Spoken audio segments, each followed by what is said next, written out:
तो साथियों, जैसा कि आप लोग को मालूम होगा कि आरपीएफ जो रिक्रूटमेंट है 2024 ऑफिशियली डिक्लेयर हो गया है। और ये कुछ लेटर है जो 2 तारीख का डेट में इशू हुआ था। अभी वेबसाइट में कहीं भी पब्लिक डोमेन में दिया गया है, तो इसमें हम चर्चा करेंगे। चर्चा का क्या है, सब्जेक्ट क्या है कि procedure for recruitment of sub inspector executive and constable executive in RPF bar RPSF.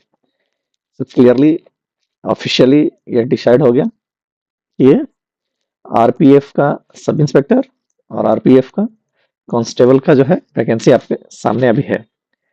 तो डिपार्टमेंटल क्या काम किया गया कि please find include here with a copy of directive 65। तो एक डायरेक्टिव निर्देश दिया गया है 65 issue bye DG RPF regarding procedure for recruitment of sub inspector executive and constable executive in RPF and RPSF which is self explanatory. मतलब कि जो directive 65 है वो आप देख लीजिए, उसमें पूरा का पूरा एक्सप्लेन किया गया है जो कि डीजी आरपीएफ के द्वारा निर्देशित है। तो डीजी आरपीएफ कौन है अभी आपको मालूम होना चाहिए, मनोज यादव आईपीएस है। तो हम लोग देखेंगे क्या निर्देश नंबर जो डायरेक्टिव नंबर 65 है। तो डायरेक्टिव नंबर 65 कहता है procedure for recruitment of sub inspector executive SA का and constable executive in RPF and RPS. RPF है क्या, railway protection force, railway protection force. और आरपीएसएफ क्या है, रेलवे प्रोटेक्शन स्पेशल फोर्स। ये क्या है, दोनों के बारे में विशेष चर्चा करेंगे। पहले तो रिक्रूटमेंट के बारे में पता करेंगे। तो जो डीजी साहब का पावर है उसको यूज करते हुए in exercise of the power conferred under Rule 28 of RPF Rule 1987 read with Section 8 of RPF Act। ये दोनों भी ध्यान में रखें। इन separation of concerned provision contained in RPF Directive 43, इससे पहले जो रिक्रूटमेंट वाला था उसके बारे में दिया गया है। The undersigned hereby issued the following directive on the subject of recruitment in RPF and RPSF। तो सबसे पहले क्या है टॉपिक्स में, डिटर्मिनेशन ऑफ वैकेंसी, कि आपको कितना वैकेंसी आया है और क्या आया है, यही मेन है। तो डिटर्मिनेशन ऑफ वैकेंसी में क्या है, number of vacancy to be filled shall be decided by ministry of railway from time to time. अगर चाहे तो इसको बढ़ा सकते हैं, घटा सकते हैं, जनरली इंक्रीजिंग होता है। जो वैकेंसी है मिनिस्ट्री ऑफ रेलवे से डिसाइड होता है, वो मिनिस्ट्री वैकेंसी को बढ़ा सकते हैं, नहीं तो फिक्स कर सकते हैं कि आपका कितना वैकेंसी है। नोट में दिया गया है कि the current round of recruitment is being done for filling of vacancy of 2000, ध्यान दीजिए 2000 द रैंक ऑफ कांस्टेबल। तो कांस्टेबल के लिए हो गया 2000 vacancy and vacancy of 250 in the rank of sub inspector, यानी कि 250 250 ऐसे का वैकेंसी है। क्लियरली अभी सब लोग को मालूम हो जाना चाहिए कि वैकेंसी आ गया है। टोटल वैकेंसी है 2250, जिसमें कि 2000 कांस्टेबल के लिए है, 250 सब इंस्पेक्टर के लिए। Next, the instruction of the government for induction and maintenance of post-based roster shall be scripturally followed while determining the category wise vacancy। ये तो पॉलिसी मैटर है पक्का, और कैटेगरी वाइज देख के ही वैकेंसी डिसाइड करता है। उसमें 10% of vacancy shall be reserve for x serviceman के लिए। जो गवर्नमेंट ऑफ इंडिया का जो इंस्ट्रक्शन है उसमें बोला गया कि आप 10% जो वैकेंसी है, तो आप समझ लीजिए कि अगर 2200 है, 2000 है, तो 200 आप उनको दे देंगे और इसमें 25, तो 10% आप देख लीजिए एक सर्विसमैन के लिए रिजर्व है।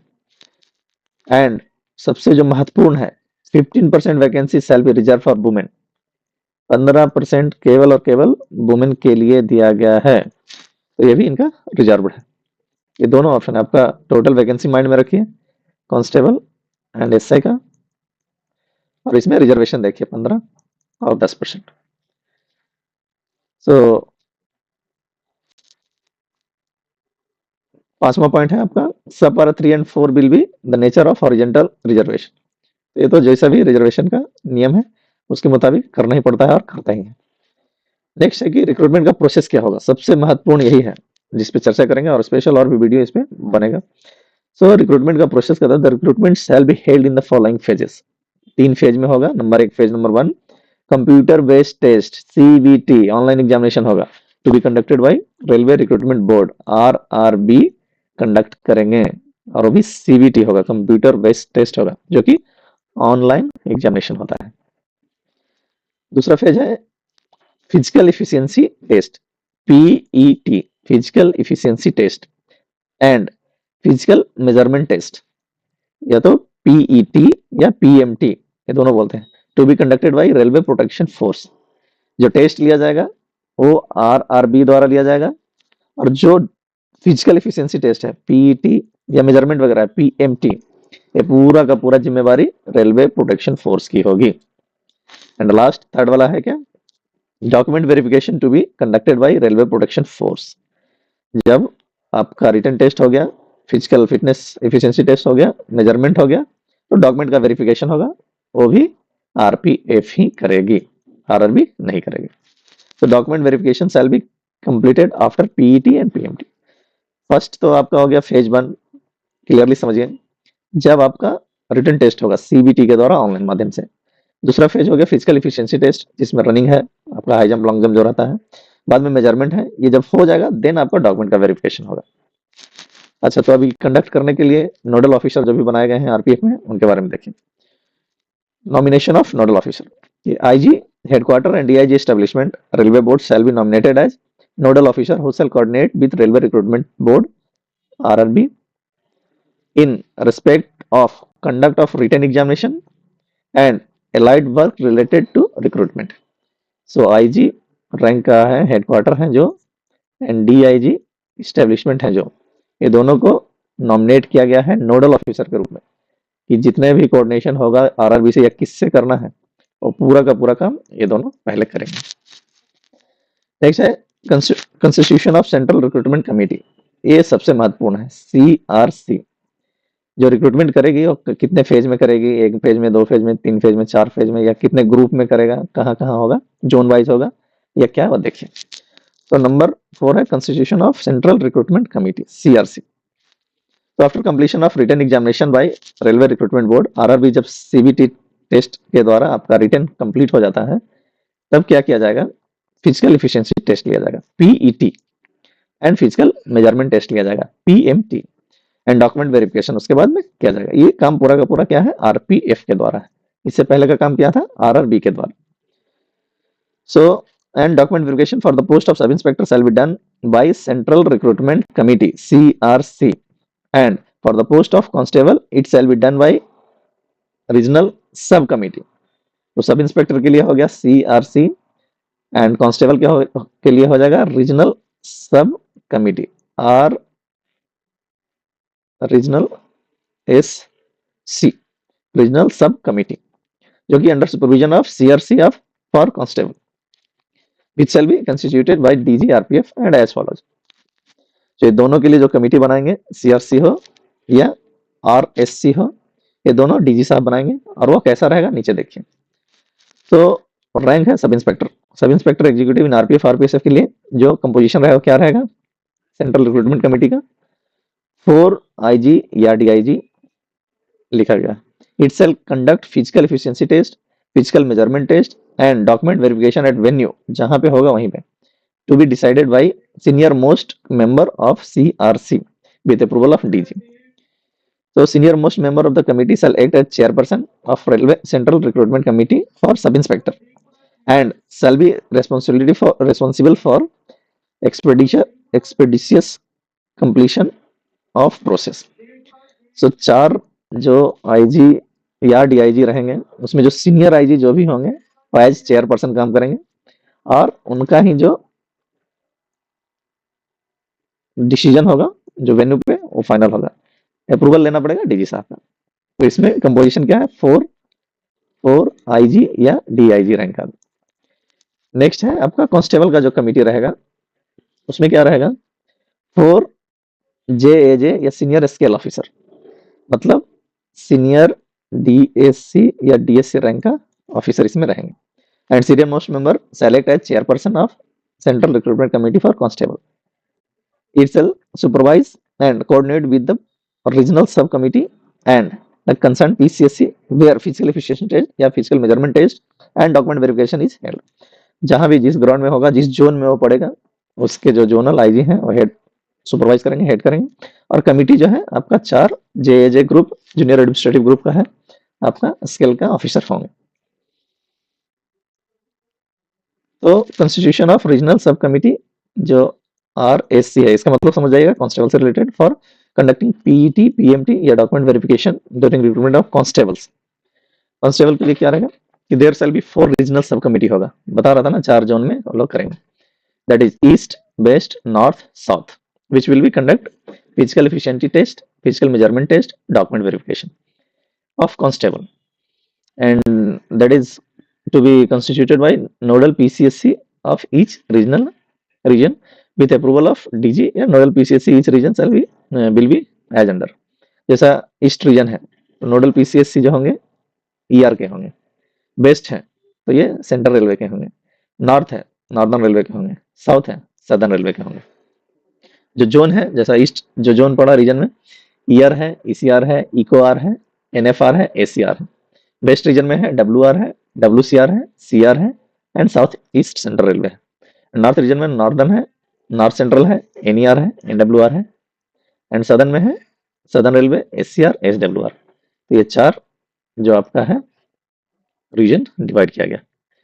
And the zonal PCSC having jurisdiction over the venue of physical efficiency test, जो पीईटी है या पीएमटी है, पीईटी या पीएमटी या डॉक्यूमेंट वेरिफिकेशन जब होगा, तो verification shall extend all logistic support including ground vehicle impressed etc for smooth conduct of PET, जो पूरा का पूरा जिम्मेवारी है जोनल पीसीएससी का होगा। Composition of regional sub committee shall be as under. Constable के लिए 4 जेएजी बताया, इससे पहले भी चर्चा हम लोग किए हैं। जो सीनियर वाले होंगे वो चेयरपर्सन होंगे and representation of different community in CRC. ऐसे जब भी कमिटी बनता है तो उसका नियम है कि एक जनरल से होंगे, एक ओबीसी से होंगे, एक एससी से होंगे या माइनॉरिटी कम्युनिटी का है, तो वो देखा जाएगा, वो पूरा का पूरा उसमें बनाया जाएगा। हम लोग क्या देखेंगे, एलिजिबिलिटी क्या है कैंडिडेट के लिए, सबसे महत्वपूर्ण जो हमारे लिए है पॉइंट नंबर 7 कि कैंडिडेट के लिए एलिजिबिलिटी क्या रखा गया है वो हम देखेंगे। तो सबसे फर्स्ट तो है कि वो must be Indian citizen, Bharat का नागरिक होना चाहिए। एंड दूसरा नंबर है उसका एजुकेशनल क्वालिफिकेशन। तो जब आप सब इंस्पेक्टर का भर्ती के लिए आप अप्लाई करेंगे तो आप ग्रेजुएट होना चाहिए और एज जो है वो 20 साल से 25 साल के बीच में होना चाहिए, जो मिनिमम 20 होना चाहिए, मैक्सिमम 25 होना चाहिए। एंड कांस्टेबल का जब आप वैकेंसी भरने तो 10th पास होना चाहिए या इक्विवेलेंट कुछ भी उससे रिलेटेड होना चाहिए और उम्र जो है 18 से 25 होना चाहिए। यह बहुत ही महत्वपूर्ण है और आप क्लियरली सभी को यह बात बता देंगे कि सब इंस्पेक्टर है तो ग्रेजुएशन होना चाहिए और कांस्टेबल है तो 10th पास होना चाहिए। कुछ लोग बोल रहे थे 12th पास कर देगा, 10+2 पे देगा, ऐसा नहीं, क्लियरली यहाँ पे डिसाइड हो गया कि 10th पास ही रहेगा। And note, degree from a recognised university for sub inspector and matriculation certificate for constable executive from recognised board shall be valid. कोई भी कहीं से नहीं आया, जब बोर्ड होना चाहिए। और जो एज रिलैक्सेशन है वो भी यहाँ पे लागू होगा आपका। अच्छा, डेट ऑफ बर्थ जो मेंशन है मैट्रिकुलेशन का सर्टिफिकेट में वही केवल और केवल एक्सेप्टेबल होगा। एंड एज काउंट कब से होगा, 1 जुलाई से होगा, ये ध्यान रखिएगा। And 1 July of the year if notification is issue between January से जून।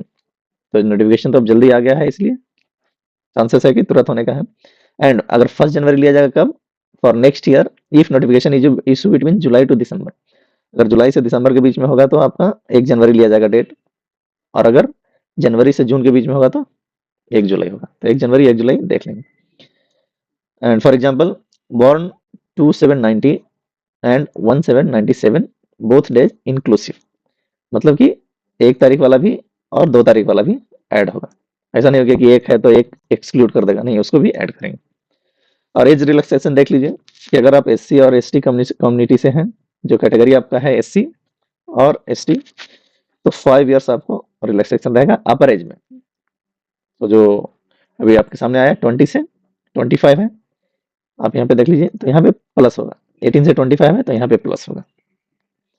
तो एससी एसटी के लिए क्या हो जाएगा 5 इयर्स, ओबीसी के लिए 3 years and candidate who had ordinarily be domicile in the union territory of Jammu Kashmir and Ladakh और 1 जनवरी 1980 से 89 के बीच में, तो उनको 5 इयर्स, 8 इयर्स, 10 इयर्स ये सेपरेट उनको रिजर्वेशन अपर एज में दिया जाए।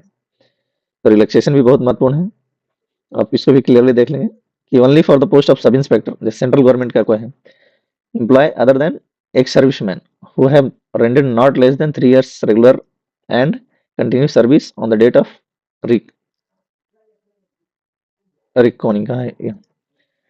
तो उसको 5 years अनरिजर्व को, ओबीसी को 8 years, SC ST को 10 years, एंड विडो या diverse women and women judicially separated from husband but not remained, तो उनको 2 साल अनरिजर्व को, 5 साल ओबीसी को और 7 साल SC एंड ST को। कुछ स्पेशल प्रोविजन है एक्स सर्विसमैन के लिए, जो भी definition of ex serviceman survey included notification clearly mention that it does not include retire या डिस्चार्ज पर्सनल और सेंट्रल आर्म फोर्स CAPF का नहीं। Ex serviceman will be required to clearly indicate all required particular including community in online application. अच्छा, application clearly आप लोगों को मालूम होना चाहिए कि ऑनलाइन ही होगा, इसमें कुछ चेंजेस नहीं होगा, ऑनलाइन ही भरना पड़ेगा, फिजिकली नहीं।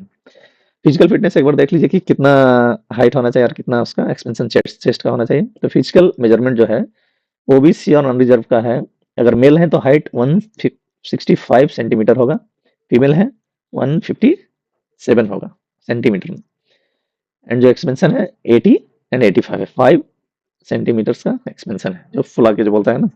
एंड SC ST है तो 160 आपका हाइट रहेगा, फीमेल है तो 152, इनका एक्सपेंशन 76 से 81 है, 76.2 81.2 है। जो गढ़वाली हैं, गोरखा, मराठा, जो डोगरीस, ये हैं, इन लोगों के लिए 163 मेल, 155 फीमेल और 80 85 चेस्ट। अभी नोटिस कब आएगा ये देख लीजिए, publication of employment notice it shall be done by railway recruitment board. RRB जब भी निकाल दे ऑफिशियली, वो आपको वही डेट माना जाएगा। The notification shall be vetted by secretary director before issue railway recruitment board. Secretary director मतलब जो RPF के हेड है, वहां पे भी इसको वेट किया जाएगा। नेक्स्ट है engagement of agency for processing application, and ये ऑल पूरा हम बाद में चर्चा करेंगे। पहले एग्जामिनेशन फी कितना होगा वो देखेंगे, और क्या सिलेबस होगा वो देख लेंगे।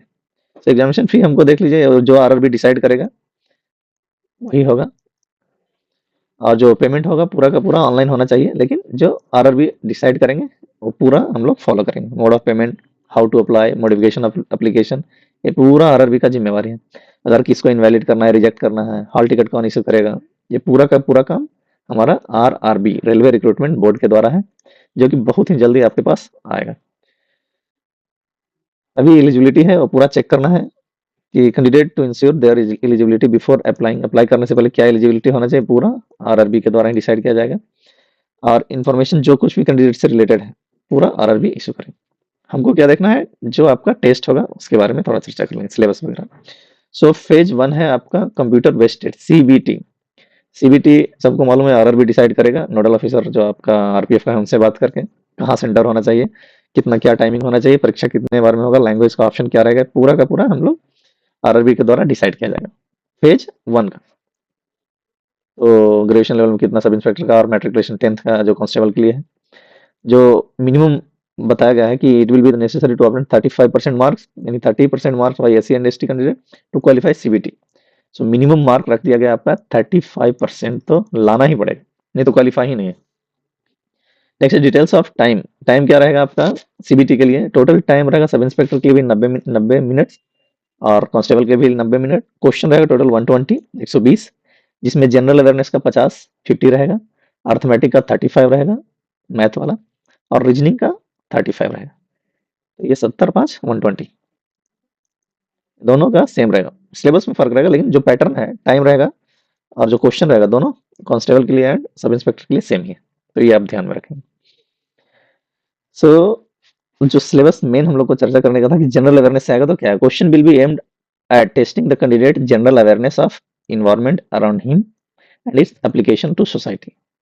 Test of knowledge of current events जो एवरीडे ऑब्जर्वेशन में है, and test will be also included question related to Indian history, art and culture, geography, economics, general polity, Indian constitution, sports, general science. यही main है कि आपका जो current affairs रहेगा, Indian history से रहेगा, आर्ट एंड कल्चर से रहेगा, ज्योग्राफी से रहेगा, इकोनॉमिक्स से रहेगा, जनरल पॉलिटी से रहेगा, कॉन्स्टिट्यूशन से रहेगा, स्पोर्ट्स से रहेगा, जनरल साइंस से रहेगा।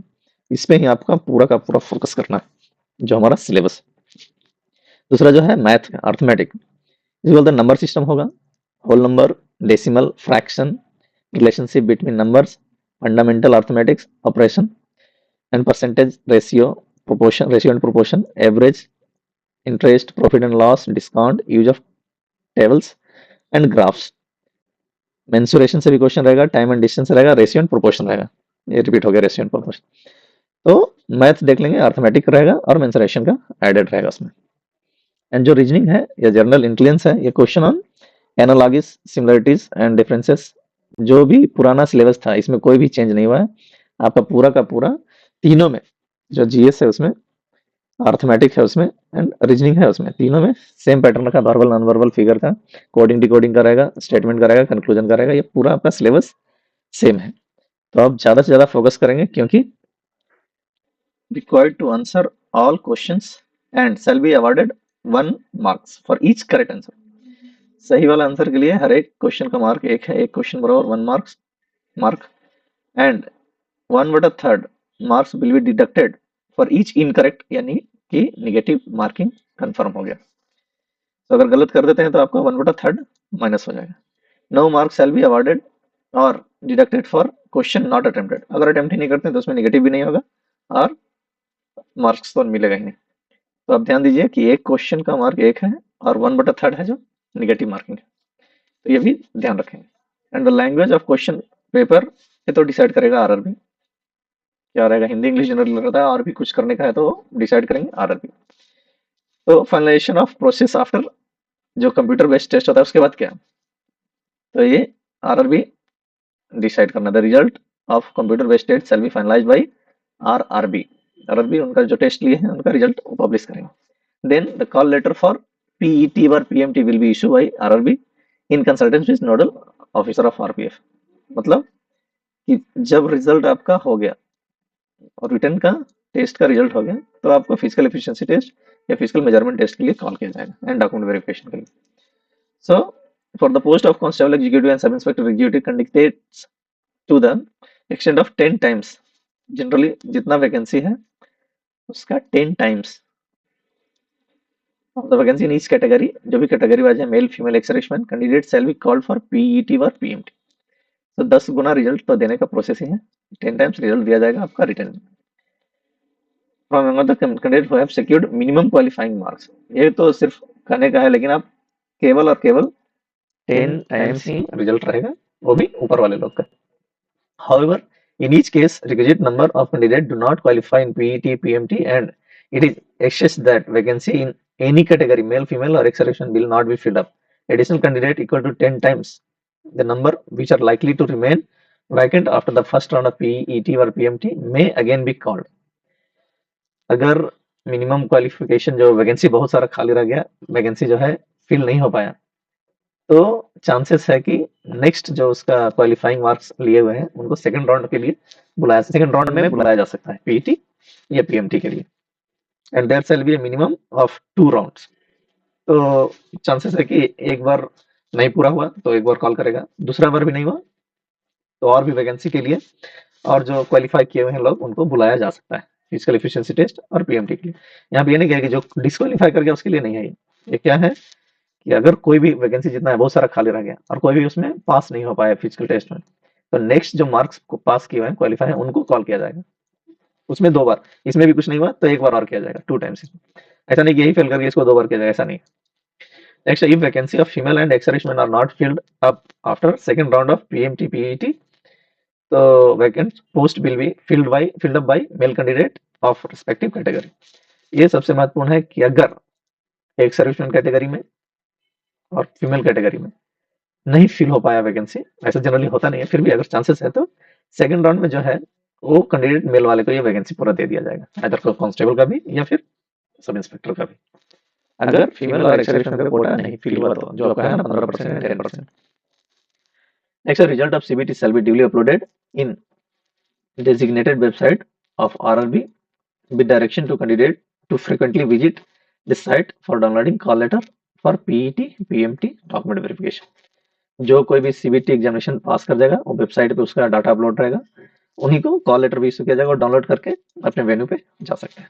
जो call letters for PET PMT document verification shall be uploaded in website at least 2 week prior. तो 2 वीक्स के पहले वो आपको कॉल लेटर आ जाएगा।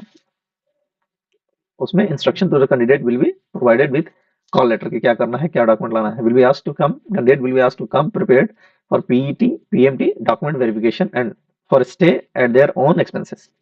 आने के बाद अपना खुद का जिम्मेवारी से आइए, कहाँ रहना है, सब अरेंजमेंट टोटल आपको करना है कुछ दिनों के लिए, क्योंकि एक दिन में हो सकता है, 2 दिन में हो सकता है, 3 दिन में लग सकता है। मिनिमम 1 वीक का प्लान करके चलेंगे।